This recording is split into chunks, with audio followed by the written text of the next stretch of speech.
नमस्कार प्यारे साथियों, नव वर्ष की हार्दिक शुभकामनाएं आप सभी को एमडी टेक्निकल क्लासेस की तरफ से। जैसा कि आपको पता है मेरे प्यारे बच्चों की बीटीएससी जेई में शानदार वैकेंसीज आई हुई हैं जिसके फॉर्म फिलअप कराए जा रहे हैं। तो सबसे पहली बात तो जिन्होंने फॉर्म फिलअप नहीं किया है वो फॉर्म फिलअप जरूर कर लें, क्योंकि फॉर्म फिलअप करने की जो लास्ट डेट है वो आपकी 12 जनवरी 2026 है। तो जो आने वाले जो 2026 है, अगर आपको इसमें जो है एक शानदार नौकरी करना है, एक शानदार नौकरी पाना है और बिहार जैसे अच्छे राज्य में आपको अपना जूनियर इंजीनियर बनने का सपना साकार करना है, तो आपके लिए पास एक बहुत बढ़िया चांस है कि बिहार में जो बीटीएससी के द्वारा वैकेंसीज जेई की आई हुई हैं, स्पेशली सिविल इंजीनियरिंग जो वैकेंसीज आई हैं, काफी ज्यादा वैकेंसीज हैं। तो इन पे अगर आप थोड़ा सा फोकस करके मेहनत करेंगे तो आप जेई जरूर बनेंगे। और बिहार वाले जो बच्चे हैं उनके लिए तो कोई दिक्कत है नहीं, अगर वो मान लो उनके पास रिजर्वेशन भी कई तरह के हैं, जो भी रिजर्वेशन वाले कैटेगरी में आते हैं तो उनको रिजर्वेशन भी मिलेगा। गर्ल्स के लिए बहुत अच्छा गोल्डन चांस है, जो भी बिहार की जो है बेटियां हैं उनको जो है लगभग 35% आरक्षण दिया जा रहा है।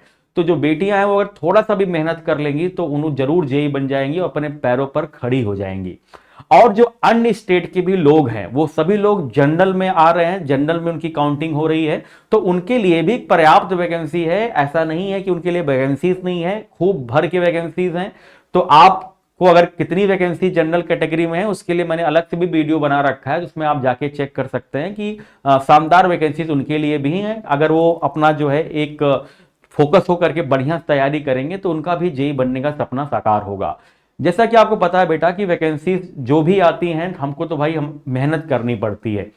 वैकेंसी कम आती है, वैकेंसी ज्यादा आती है, कभी कुछ रिजर्वेशन टाइप का कुछ होता है, तो ये सब सारी चीजें बेटा चलती रहती है। लेकिन हम एज ए विद्यार्थी क्या कर सकते हैं? हम विद्यार्थी हैं, हमारा जो काम क्या है कि हम लोग फॉर्म फिलअप करें और अच्छे से पढ़ाई करें, और अच्छे से पढ़ाई करने के बाद जो है हम लोग जो है पेपर दे करके अपना जो जेई जो बनने का हमारा एक सपना है उस सपने को हम पूरा करें। तो आपको उसके लिए करना क्या है? अगर स्पेशली मैं बीटीएससी जेई की बात करूं तो बीटीएससी जेई में जो आपको फॉर्म भराए जा रहे हैं, ठीक है, उसका जो आपका ग्रेड पे हो 4600 ग्रेड पे की नौकरी है, आप सभी को पता है 4600 ग्रेड पे की नौकरी है। और इसमें जो आपका शैक्षिक योग्यता है, जो आपकी शैक्षिक योग्यता है वो आपका डिप्लोमा ही है। जो आपकी शैक्षिक योग्यता है बेटा वो डिप्लोमा ही है। डिफरेंट डिपार्टमेंट इसके अंतर्गत जैसे भवन निर्माण विभाग है, पथ निर्माण विभाग है, पथ एवं मत्स्य संसाधन विभाग है, नगर विकास और आवास विकास है, ग्रामीण कार्य विभाग है। मतलब आपको कई तरह के डिपार्टमेंट यहां पर देखने को मिल रहे हैं, ठीक है। अब दूसरी बात यह है सर कि तैयारी कैसे हमें करनी है, हमें जीरो से तैयारी कैसी करनी है।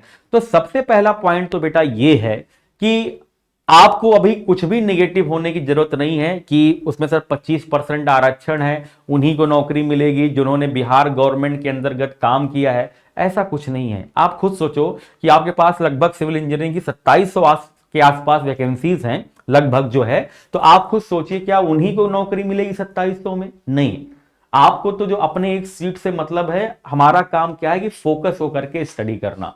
दूसरी बात क्या है कि बच्चों के मन में ये डाउट हो जाता है कि सर इसका पेपर कब होगा? तो भैया देखिए, जनवरी तक तो फॉर्म भराए जा रहे हैं, तो आपको अप्रैल या मई में पेपर इसका देखने को मिल सकता है। अप्रैल मई में इसका पेपर आपको देखने को मिल सकता है। तीसरी बात क्या है बेटा कि हम एग्जाम डेट के बारे में अभी क्यों सोचें? अभी फॉर्म आया है, हमें पहले तैयारी करनी चाहिए। मान लीजिए अभी मैं बोल लूं कि परसों पेपर है, तो क्या आपकी 2 दिन में तैयारी हो जाएगी? क्या आप 2 दिन में इतना बड़ा स्टेबल सिलेबस जो सिविल इंजीनियरिंग का खत्म कर लेंगे? मान लिया कि आपने तैयारी कर रखी है, अच्छी तैयारी कर रखी है, लेकिन तब भी आपको रिवीजन करना होता है, आपको प्रैक्टिस करनी होती है। तो अभी जो आपके पास टाइम है, जो भी आपके पास 3 महीना 3.5 महीना टाइम है, उसको प्रॉपर यूटिलाइज करके बिना किसी चीज के बारे में सोचे हुए आपके पास जो सिलेबस है उसको अच्छे से आप फोकस होकर के पढ़ेंगे तो आप जरूर जेई बनेंगे। हम आगे कभी का क्यों सोच रहे हैं कि अभी आगे किसको जॉब मिलेगी किसको नहीं मिलेगी?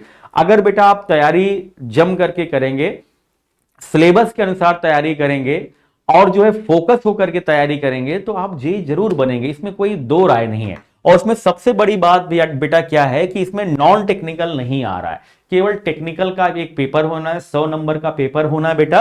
तो केवल टेक्निकल की ही आपको स्टडी करनी है। जैसा आप देख पा रहे होंगे जो भी सिलेबस होता है हर जे एग्जाम में वही सिलेबस है। बिल्डिंग मटेरियल है, एस्टिमेशन कॉस्टिंग है, सर्वेइंग है, सॉइल मैकेनिक्स है, हाइड्रोलिक्स है, इरिगेशन इंजीनियरिंग है। आप ट्रांसपोर्टेशन इंजीनियरिंग है, इन्वायरमेंटल इंजीनियरिंग है, थ्योरी ऑफ स्ट्रक्चर है, कंक्रीट टेक्नोलॉजी है, आरसीसी है और स्टील डिजाइन है। कुल मिलाकर हम लोग कह सकते हैं कि पूरा जो है सिविल इंजीनियरिंग के जो भी आप सब्जेक्ट पढ़ रखे हैं डिप्लोमा में, वही सारे सब्जेक्ट आपको देखने को मिलने वाले हैं, ठीक है ना। अब तैयारी कैसे करनी है बेटा, अगर आपने थ्योरी पढ़ रखी है, अगर आपने थ्योरी पढ़ रखी है अच्छे से, तो आपको 2-3 महीना में आपको अच्छे से प्रैक्टिस करनी है। प्रैक्टिस के साथ साथ आपको अपने शॉर्ट नोट्स बनाने हैं, जिससे एग्जाम की जब डेट आए तो आप शॉर्ट नोट से रिवीजन कर पाए। तो आपको करना क्या है कि पहली बात तो 2 कैटेगरी के बच्चे हो सकते हैं। कितने कैटेगरी के बच्चे हो सकते हैं? 2 कैटेगरी के। अगर मैं कैटेगरी 1 की बात कर लूं कि कैटेगरी 1 के बच्चे कौन से हैं, कैटेगरी 1 के बच्चे कौन से हैं, तो आप कह सकते हो जो कैटेगरी 1 में बच्चे हैं वो बच्चे ऐसे हो सकते हैं कि जिन्होंने तैयारी कर रखी है ना। तो उनको केवल क्या करना है भैया, उनको प्रैक्टिस करनी है। उनको क्या करनी है? प्रैक्टिस करनी है। साथ में क्या करना है? शॉर्ट नोट्स बनाने हैं। क्या बनाने हैं बेटा? शॉर्ट नोट्स बनाने हैं, ठीक है ना। शॉर्ट नोट्स, क्योंकि बेटा आगे चल के जब आपकी पेपर की डेट आएगी तो आपको शॉर्ट नोट्स का ही सहारा लेना पड़ेगा। तो शॉर्ट नोट्स बनाने हैं और खूब जम करके प्रैक्टिस करनी है। किसके माध्यम से प्रैक्टिस करनी है बेटा? पीवाईक्यू लगाने हैं, प्रीवियस ईयर क्वेश्चन लगाने हैं, एमसीक्यूज लगाने हैं, जितने प्रकार के आप क्वेश्चन लगा सकते हैं, क्वेश्चन लगा के प्रैक्टिस करिए। दूसरे बच्चे ये हैं कैटेगरी 2 वाले जो बच्चे हैं, जो कैटेगरी 2 वाले बच्चे हैं, उनको क्या करना है, या वो बच्चे ऐसे हो सकते हैं जिन्होंने अभी थ्योरी अच्छे से नहीं पढ़ी हो, तो आपके पास अभी टाइम है, तो आप सबसे पहले फोकस करिए थ्योरी पर। किस पर फोकस करना है आपको? थ्योरी पर फोकस करना है। आप थ्योरी को अच्छे से करिए, साथ ही साथ जो भी चैप्टर्स आप पढ़ रहे हैं उसके जो है पीवाईक्यूज आप देखिए कैसे क्वेश्चंस पहले आए हुए हैं, या डिफरेंट जे एग्जाम में जो आपके पेपर में क्वेश्चंस आए हुए हैं उन क्वेश्चंस की साथ में प्रैक्टिस करते रहिए। तो आपको थ्योरी पर अच्छे से फोकस करना है, और जो भी चैप्टर आप थ्योरी के पढ़ रहे हो उन चैप्टर से रिलेटेड जो भी क्वेश्चन डिफरेंट प्रकार के जे एग्जाम में पूछे गए उनकी आपको अच्छे से प्रैक्टिस करना है। तो आपको थ्योरी पर विशेष ध्यान देना है, और थ्योरी के साथ आपको क्या करना है? प्रैक्टिस करना है। थ्योरी के साथ आपको क्या करना है? प्रैक्टिस करना है, ठीक है ना। अब 3 महीने का जो टाइम है उसके लिए आपके पास प्रॉपर टाइम टेबल होना चाहिए कि हम कितने टाइम में अपना कोर्स क्या कर लेंगे, कंप्लीट कर लेंगे। अभी आप 3 महीने का टारगेट बना सकते हैं कि हमारे पास 3 महीना है, इस 3 महीने में जो भी हमारे सब्जेक्ट वीक है उसको स्ट्रॉन्ग करेंगे, और जो आपके जो है सब्जेक्ट आपके स्ट्रांग है ऑलरेडी उसको थोड़ा सा रिवाइज करके शॉर्ट नोट्स वगैरह बना करके रख लेंगे, और हम प्रैक्टिस करते रहेंगे, ठीक है।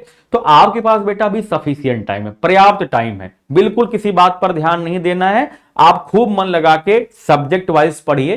कुछ सब्जेक्ट थ्योरेटिकल हैं, कुछ सब्जेक्ट न्यूमेरिकल्स हैं। थ्योरेटिकल सब्जेक्ट में आपको पीवाईक्यू लगाने हैं, थ्योरी के शॉर्ट नोट्स जरूर बना लीजिए। जो न्यूमेरिकल सब्जेक्ट है उनकी ज्यादा से ज्यादा प्रैक्टिस करिए, जिससे आपको फॉर्मूले याद हो जाए, है ना। तो आपको यह काम करना है बेटा, जिससे जो आने वाला साल है आपके लिए काफी बेहतरीन हो जाए। इसी के साथ मैं आपको बताना चाहूंगा कि बीटीएससी के लिए हमारा जो है नालंदा बैच चल रहा है एमडी टेक्निकल चैनल पर।